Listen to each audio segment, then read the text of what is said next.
नमस्कार दोस्तों, स्वागत है आपका हमारे YouTube चैनल सीक्रेट स्टोरी में, जहां हम सुनाते हैं भारत की उन जगहों की सच्ची कहानियां, जिन्हें देखकर विज्ञान भी खामोश हो जाता है।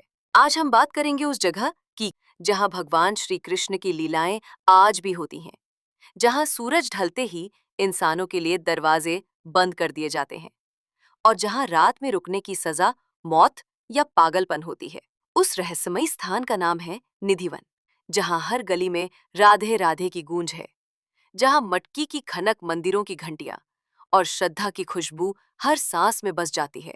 लेकिन इसी नगरी में एक ऐसी जगह है जो दिन में जितनी शांत दिखती है, रात में उतनी ही खौफनाक बन जाती है। निधिवन, वो स्थान जहां रात में कोई नहीं ठहरता। हर शाम ठीक आरती के बाद निधिवन के फाटक बंद कर दिए जाते हैं। पुजारी, साधु संत, यहाँ तक कि पशु पक्षी भी उस जगह से चले जाते हैं। कोई नहीं रुकता, कोई नहीं देखता कि रात को वहां क्या होता है, क्योंकि जो रुका वो कभी कुछ कह नहीं पाया। निधिवन में रात में रुकना मना है। ये सिर्फ सामाजिक नियम नहीं है, बल्कि मान्यता है कि स्वयं ठाकुर जी रात को वहां राधा रानी और गोपियों संग रास करते हैं। और अगर कोई इंसान उस दिव्य लीला को देखने की कोशिश करता है, या तो उसका मानसिक संतुलन बिगड़ जाता है या फिर वो सुबह मृत पाया जाता है। वहां एक छोटी सी कुटिया है जिसमें कई चारपाइयां और एक पालना रखा है। हर रात उन्हें सजा कर रखा जाता है और हर सुबह वो अस्त व्यस्त मिलती हैं। झूला भी अक्सर खुद से हिलता हुआ मिलता है, जैसे किसी ने अभी अभी उस पर बैठकर झूला हो। एक कटोरी में मिठाई रखी जाती है और सुबह वो आधी खाई हुई पाई जाती है, पर वहां कोई नहीं होता। निधि वन में तुलसी के पौधे कुछ अलग ही तरीके से उगे हुए हैं। हर पौधा किसी दूसरे से लिपटा हुआ है। ऐसा लगता है जैसे वो एक दूसरे को कोई रहस्य सुना रहे हों या कोई मंत्र दोहरा रहे हों। वैज्ञानिकों ने इस पैटर्न को समझने की कोशिश की, पर उन्हें कोई वैज्ञानिक उत्तर नहीं मिला।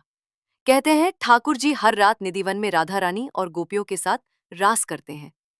लीला इतनी पवित्र है, इतनी दिव्य है कि कोई भी सामान्य व्यक्ति इसे देख नहीं सकता। जो देखता है वो या तो पागल हो जाता है या जीवन भर बोल नहीं पाता। इसलिए पुजारी भी साफ कहते हैं, हम दिन में पूजा करते हैं, रात का निधिवन हमारे बस का नहीं। कई लोग आधुनिक तकनीक के भरोसे वहां कैमरे लगाते हैं, पर सुबह वो कैमरे या तो जले हुए मिलते हैं या फुटेज में कुछ भी नहीं होता, सिवाय काली परछाइयों के। कुछ क्लिप्स में हल्की आकृतियां दिखती हैं, जिनके चेहरे नहीं होते, बस धुंध और अजीब सी आवाजें। कई साल पहले एक युवक ने जिद की कि वो रात को वहां रुकेगा। उसने सबकी चेतावनियों को मजाक समझा। वो अपने साथ एक कैमरा और टॉर्च लेकर अंदर गया। रात को कुछ नहीं हुआ, पर सुबह जब द्वार खुले तो वो मंदिर के अंदर बेसुध पड़ा था। आंखें खुली हुई थीं, पर होश गायब था। आज भी वो वृंदावन के कोने में चुपचाप बैठा रहता है। कभी कभी कुछ बड़बड़ाता है, पर बोलता कुछ नहीं। स्थानीय लोगों का कहना है कि कई बार रात को दूर से पायल की आवाजें आती हैं।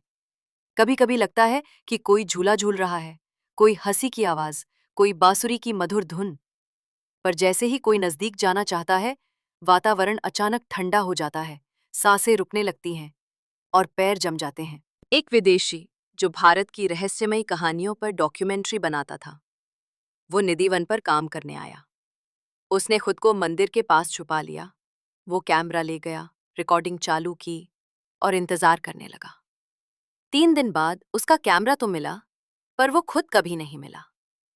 कैमरे में सिर्फ एक आखिरी फ्रेम था, एक धुंधली आकृति जिसके माथे पर मोरपंख लगा था और पास ही कोई बांसुरी रखी थी। कुछ लोग कहते हैं ये सब सिर्फ अंधविश्वास है। कुछ कहते हैं ये सब भावना है, कल्पना है। पर जो वहां गया, जो रुका, जो देखने गया, वो वापस वैसा नहीं आया जैसा गया था। तो क्या ये सिर्फ कहानियां हैं या कोई शक्ति सच में वहां निवास करती है? निधिवन कोई पर्यटन स्थल नहीं, ये एक चेतावनी है। यहां जाकर सिर्फ आस्था से देखो, उत्सुकता से नहीं। क्योंकि अगर तुमने उस रात को करीब से देखने की कोशिश की, तो अगली सुबह शायद तुम खुद को पहचान भी ना सको। अगर ये कहानी आपके रोंगटे खड़े कर गई हो, तो वीडियो को लाइक जरूर करें और ऐसे ही रहस्यमय किस्सों के लिए हमारे चैनल सीक्रेट स्टोरी को अभी सब्सक्राइब करें, क्योंकि अगली कहानी शायद आपके शहर की हो।